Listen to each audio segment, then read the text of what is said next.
Hey yo, this your boy Say Cute coming to you awesome people with some goodness this week. You know, I got nothing but love and some goodness every time I come on your screens. Can you dig it? Yeah, this week I have a random talk. It's been going on up in my head for a long time and I don't even know if I don't spit it up, I'm gonna go crazy, you know what I'm saying? Alright, so I seen this meme online, they go like, if you had to go back to your ex or cross a crocodile infested water, which one would you choose? And a whole lot of people being going like, crocodile, here I come. I'm like, what the hell? I'm just here to give you my peace of mind. We'll be right back, y'all. I've run into a few people that hate every single one of their exes without reserve, you know what I'm saying, with no apology. Can you dig it? They never seem to take responsibility for the hand they had in the breakup. And it takes two to tango. We know for sure that you had a hand in all that. They seem to dump everything on their exes. In fact, they believe this so strongly that it almost appears that they are delusional or they're going cuckoo.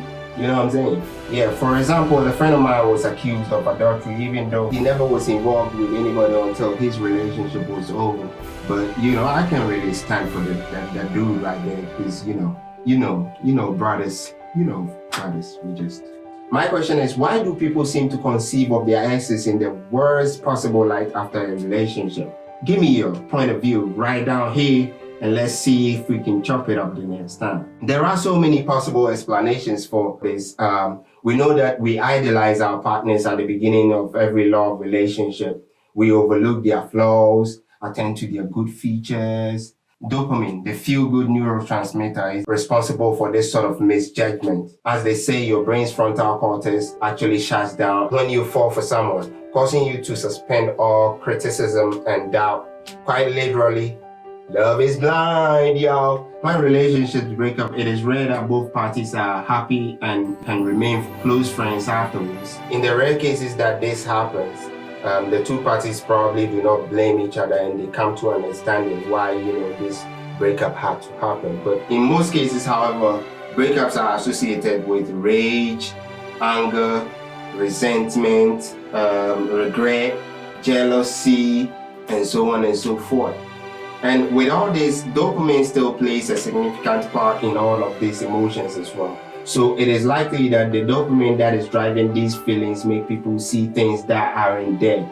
It makes people connect dots that, that aren't supposed to be connected, and, they come up with results that makes other people suffer, you know what I'm saying? So this feeling by itself can cause people to form beliefs that are not grounded in evidence. People whose blood levels of dopamine are higher than normal are more likely to attach meaning to coincidences and find meaningful patterns in arbitrary scrambled images.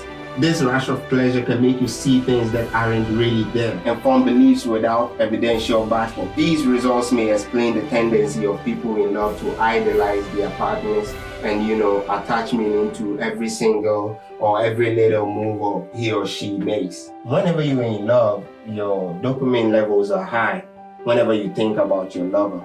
This makes your brain a less reliable instrument for forming solid beliefs or making wise decisions. The delusional mindset may return full force when the relationship ends, especially if it wasn't your decision to end. Your craving for a dopamine fix that only your ex can provide will not only make you slightly delusional, it can also make you angry and hateful towards the one person who is withholding your drag. That dopamine fix from you. That is your ex. Let me put it the other way around. Your ex probably hates you so much because your ex had been bottling up emotions for days or months prior to the breakup. This includes old memories of your relationship as well as the recent ones, all merged up, keeps increasing over time until eventually it overflows. And when it did, your relationship had finally come to an end and all the unexpressed emotions come rushing out, towards you. Suddenly, your ex no longer needed to control his or her emotions and try to impress you in any way. Your ex could instead give in to his or her animalistic side and get back to you for everything you've ever done and not even done. Now that your ex is furious, his or her anger is unfortunately going to keep raging on for as long as your ex is latching on to the past for self-empowerment. Sometimes the anger keeps you strong. The anger keeps you going. It makes you it just makes you justify the reasons why you really had to break up with a person, or the reasons why you think it's good that you broke up with a person. So sometimes you just hold on to it. I mean, the easiest way for your ex to keep the anger alive is to think about the times when you messed up and remember that he or she felt victimized or something like that. In this way, your ex intentionally reinforces his or her anger towards you, even if you are in your best behavior, like, clean as a whistle. With the influx of social media, a whole lot of people are just out there talking about things that they don't even know, they have no idea about. When we throw it out there that if you're to choose between some of the worst things in the world, like, crossing a crocodile-infested water by yourself and going back to your ex, a whole lot of people ignorantly or just looking for validation and stuff, just go ahead and say, oh, I'm gonna go to the crocodiles. But it's not true. A whole bunch of you want to go back to your exes. A whole bunch of you want your ex back.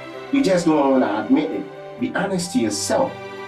And a lot of bitter people out there with mental issues that you can never comprehend. A lot of people who are just bitter based on their own doings, who are feeling hate towards people they once loved and they've lost through their own doings sometimes. Also just, latching on this conversation and, bring all that negativity and hate out there. So next time you describe your ex as the devil, know what that says about you. The devil's ex, y'all. Remember, you were someone else's ex. You're also probably being knocked down in another conversation. Your ex is paradise to someone else. Your ex is not the devil.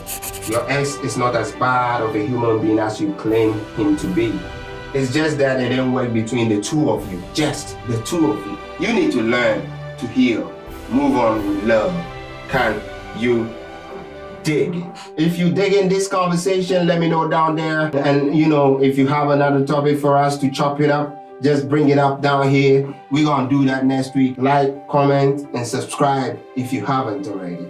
Can you dig it? Till we meet next week, I love you.